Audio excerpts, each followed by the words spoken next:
Welcome to another edition of ERI Audio Shorts. My name is Braxton Steichen, and I'm here with Marie C., graphic designer at ERI.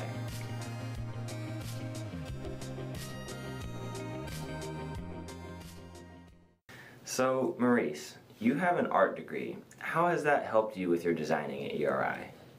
In art, I learned how to use nonverbal communication to tell a story or create a feeling.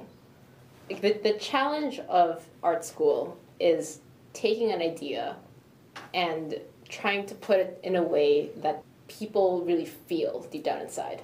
What I learned was the language of art, the language of communicating something through colors, through shapes, through experiences, through movements, through the way that your eyes move around a page. What exactly is user-centered design that we use at ERI?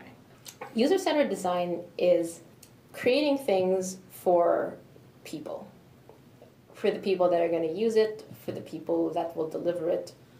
Design is not just about making things pretty. It's not about slapping on some really nice font and putting some really nice pictures.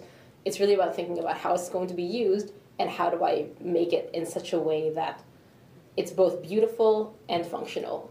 And good design, you never notice it.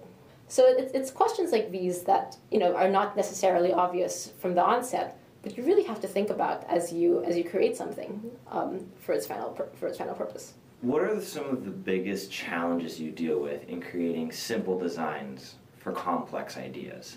The biggest challenge I face when trying to communicate the work that we do is that a lot of people have a lot of knowledge, and I'm trying to communicate all that knowledge to somebody who doesn't have any of that knowledge. There's really no formula. We at ERI work with a really complex issue that deals with power and globalization and imperialism, and these things are really complicated ideas.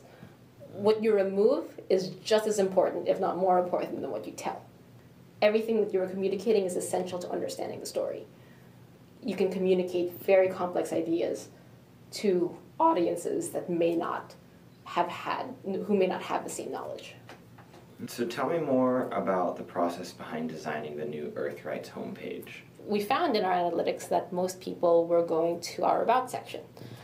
We took the About page and we brought it all the way to the front so people could understand what we were doing, not verbally, not through words, not through a big wall of text, but through a very dynamic, really fun, very understandable picture process. It's like a picture book. If you go to the website, we tell you very, very clearly, with very few words, and very concisely, what is the main problem that we try to fix. And it's this inherent systemic inequality that exists in this world. Technology that we have now, like parallax scrolling, was really great to tell that story little by little, and to tell it in such a way that's like a storybook. So tell me more about the parts of design you find important that we haven't talked about. Design is something that you really have to sit with for a really long time. Sometimes the most obvious solution is not the solution. You should be very ambitious and honest about your design. What is it that you want to achieve, and how do I use what tools I have to make it better?